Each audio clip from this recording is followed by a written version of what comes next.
Mike, if I'm looking to assess the Abrahamic religions, Judaism, Christianity, and Islam, in terms of their truth-bearing natures, I have to recognize that all three are different, and each one has very strong claims to its own predominance. And that has caused problems in the world, as we know, but in terms of the philosophical analysis of the documents that each claims to be its scriptures, and the claim particularly of Christianity that says, this is the only way. I mean, I think don't you get away from that.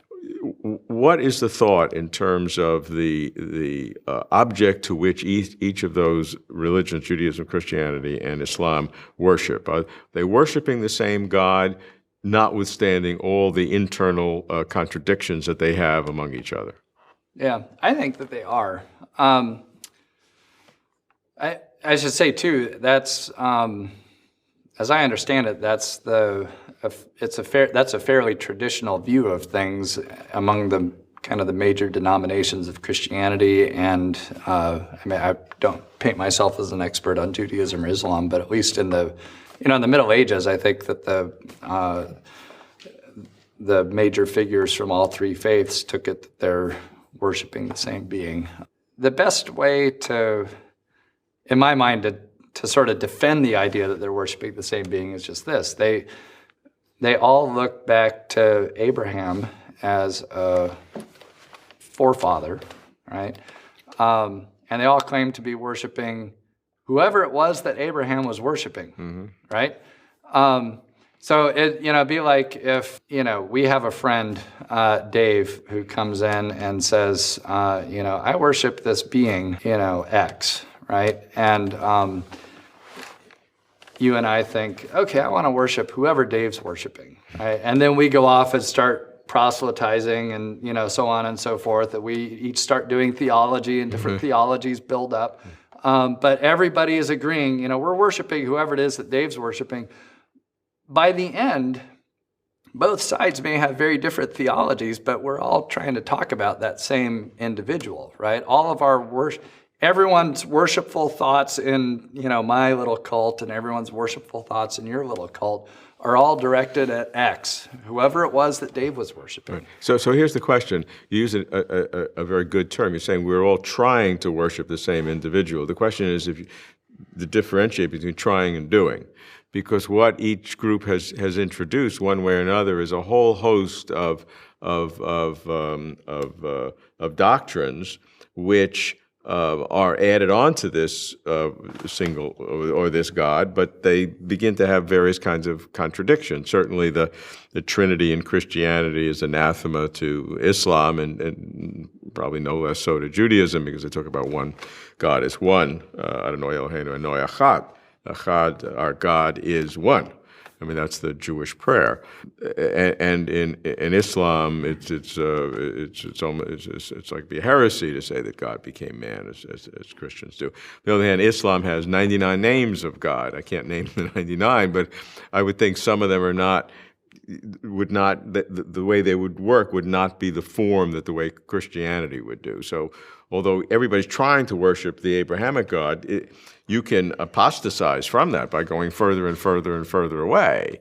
So it's not just because the historical was related to this similar root, you could have deviated from that so significantly that you could say, look, you just got out of the definitional boundaries. You've passed the 200-mile economic zone of that God out into the blue ocean, and so there's no, you're outside what the biggest definition of that God. Yeah, but I think just think about how reference works, right? You don't have to get all of your facts right about somebody in order to refer to them by name, right? So you and I could talk about Aristotle even if we have different views about when Aristotle was born, what Aristotle did, and things like that. And we're both going to succeed in talking about Aristotle if, without trying to give a whole theory of reference, roughly we are intending to talk about the person who's referred to by that name, who, by other people who use the name. And also if Aristotle is sort of the best candidate referent for the name as it's occurring in our mouth. So if we're having a conversation, I say, Aristotle was born, in the 5th century BC, which is false, but, I say Aristotle was born in the 5th century BC, he taught Alexander the Great, and he was a terrific philosopher, wrote the Nicomachean Ethics. I'm still talking about Aristotle, even though I got that fact wrong. If I say, I really like Aristotle, he was, he was the student of Socrates, he wrote the Republic, and all these other dialogues, the Phaedo and stuff like that. Then you say, well, I'm actually the best candidate for the referent of the word Aristotle as you're using it. It's actually Plato. If you're talking about Plato, you got the name wrong. So in the God case, I say this as a Christian monotheist believing in God. What's the best candidate in the universe to be the referent of the term God as it occurs in a Muslim's mouth? God, the God I worship. What's the best candidate referent for the term God as it occurs in a Jewish person's mouth? God, the God I worship. And, and likewise for the term God as it occurs in my mouth. Can you now go on from that to take the Hindu God or gods, because although there seem to be a multiplicity of gods, some Hindus would say that all of those gods are just forms or expressions of the one true God. But we worship to really understand all the characteristics of God. We have all these secondary gods, but they're just expressions of the one God. Would you have trouble with that, being the same God? I'd have to know more details, right?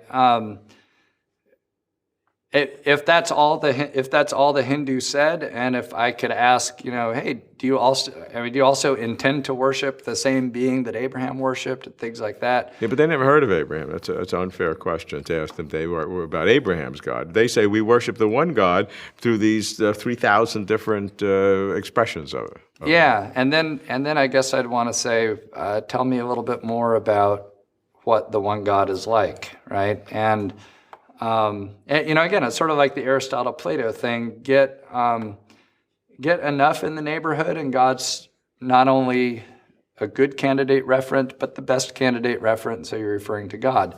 Get too far out of the neighborhood, and maybe instead you're referring to a fictional character, or you're failing to refer at all, or you're referring to some other being entirely.